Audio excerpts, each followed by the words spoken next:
I'm all about a soulmate moment, even though I believe that I am my own soulmate. But so I swipe right on myself, for sure. Yeah. Sun is coming up, are you ready to go?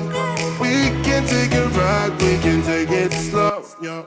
Well, welcome back to the Road to Self-Love. It's your boy, Paul Fishman, self-love coach and You Do You activist, here today with Amy Mae, who is an online dating expert.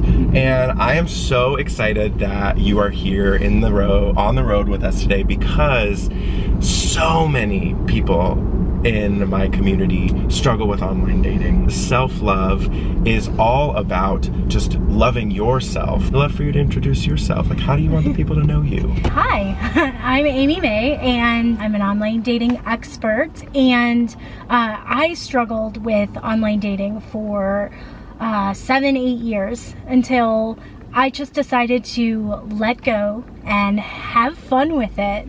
And I met the man of my dreams, and we've been together for 14 months now. We're in love, and there's been a whole other set of struggles with that, but it's also been the most amazing and exhilarating experience. My purpose is I want to teach you frustrated single women, or men too, just how to have fun with online dating and how to truly be yourself, and so that you can meet and fall in love with your soulmate.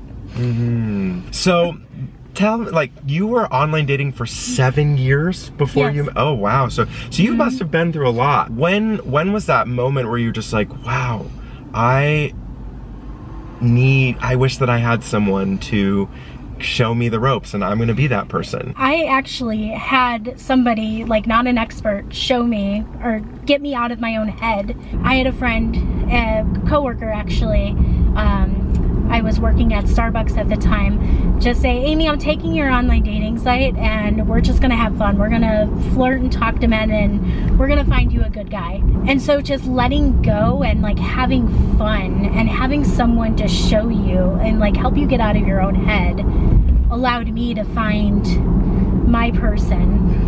And that's what I want to do for you all. I'm just curious, can you tell like some of your horror stories of online dating? Oh my gosh, horror stories. I met a guy who wouldn't really leave his house, or he would come over to my house. This is a do not do. I met him by driving out to his house and meeting him there. Don't do that. I'm a bit of a homebody, but that was a bit too much. You said that meeting someone at their house instead of in a public place is a red flag. So this is interesting because I asked my community, I said, what questions do you have for Amy? And I got the same question, but verbalized in 3 different ways. Of how do I know if I can trust the guy that I'm talking to on the other end of these apps? Okay, so if a guy wants your number right away without initiating any kind of conversation on the app, or they ask for your Snapchat, if they're asking for that, that means like they're looking for one thing, or they might not be who they say they are, or they're just looking for a little some as I phrase it. My number 2, really trust your gut. After I've been messaging a guy for a while and we've exchanged phone numbers, get on the phone with them. I know with a lot, at least with me in the beginning of my online dating journey, I was afraid to talk to people on the phone, and so I avoided it. And when I started talking to people on the phone, I could tell if I was attracted to the guy or if he was who he said he is. Like, you can tell a lot by hearing someone's voice. In this, like, what I like to call the Amazon Prime age, where we want to swipe right and then we want to, you know, see them immediately in person, that might not always be the smartest thing to do. No, it's not. And I also, I would be talking to a guy for at least a week or 2 before I met them in person. So another question that we got was, let's say first date is just like a total disaster, right? But you're thinking, oh, well, maybe I should give him another shot. Do you have like a rule around how many tries is too many, or saying, hey, this isn't right? Like, blowing him off after the first date, is that okay? I've actually done that. I went out on a date with a guy, and I didn't feel anything, but he's now one of my really good friends. So what I would say is, if a date is a dud, but maybe you enjoy talking to them, like, you can give them another chance. Just kind of have fun with it. The tendency is that we tend to get into our heads. How do you have fun with it? I had, you know, a crazy list. Like, I wanted somebody who was taller than me, who worked a lot, who was a Disney fanatic. Then I realized, like, what is really important for me for a relationship is not all the external factors, but it's the internal.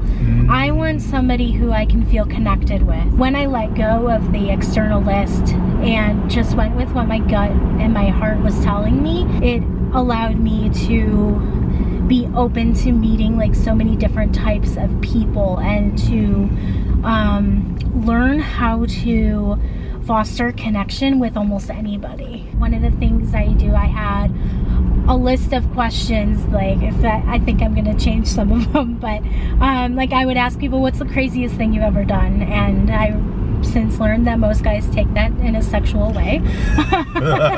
Also, just having fun is doing something different, like going out, going mini golfing, going bowling, going to an arcade, something where you can do an activity together, or even going for a walk outside and enjoying nature. Just doing something like different, to where you can have a conversation and like can have fun and laugh. Well, I think now is the perfect time for us to play our first road trip game. Okay. And I would love to play a game that I just created for this, called Swipe Right or Swipe Left, okay? And basically what I'm gonna do is I'm gonna kind of like share like stereotypical like dude archetype, and I just want to know if you would swipe right or swipe left. Okay. So, lives at home with his parents. Ooh. First thing. Wait, how old is he? I don't know. I don't know. You know what? I would swipe right. Okay. Has a 6-figure paying job. Swipe right. Doesn't have a driver's license. I would still swipe right. You're forgiving. I am. Just sends you sexy text messages before talking on the phone. Left. Swipe left. Has kids. Swipe right. Has a dog. Swipe right. Has a cat. Swipe left. Oh. I'm allergic. Doesn't like Disney. Oh gosh. Oh. Swipe left. Well, thanks so much for playing that fun game with me. So, what I hear a lot is that I've tried online dating and it's just like, it never works out. I get off the apps and then I want to meet someone in real life, not online, and that doesn't work out. So I get back on the apps and it doesn't work out. Like, how do you break the cycle? How do you like, what's missing from all these people who are having such a horrible time on the apps?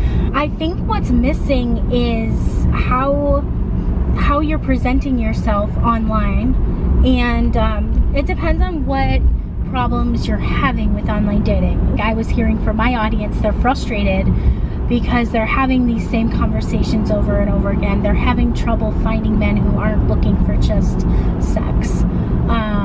They're having trouble, or they're just feeling tired. And I think like part of it is you gotta spice up the conversation, like change up how you initiate a conversation. Like message a man and bring something from his profile and make a comment about that, something you like.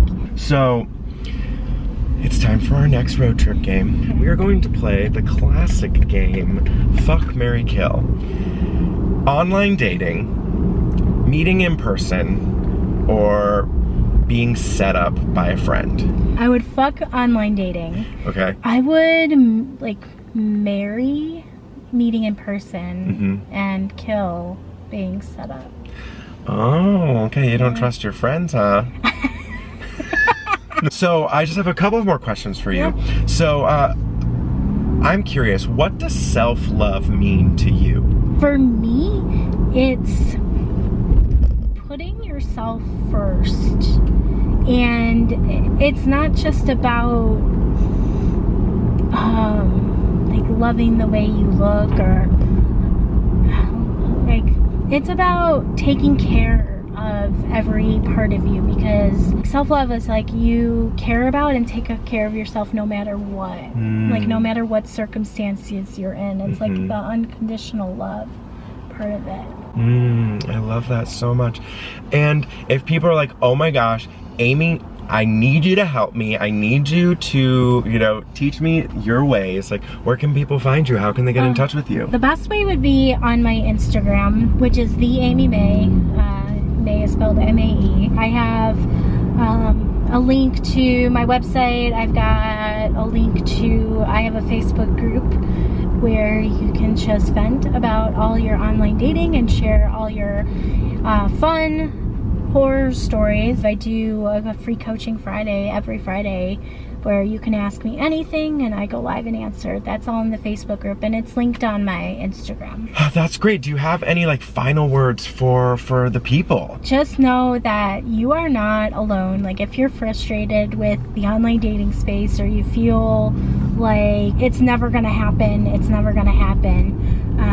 It took me a little bit of time, but it's going to happen. You just have to have fun and trust the process. Thank you so much, Amy. This was so awesome. I'm so excited that you are now a resource for this community to learn how to love themselves through online dating. And thank you so much for joining us on the road. Thank you for having me. Yeah, we'll see you next time. Bye.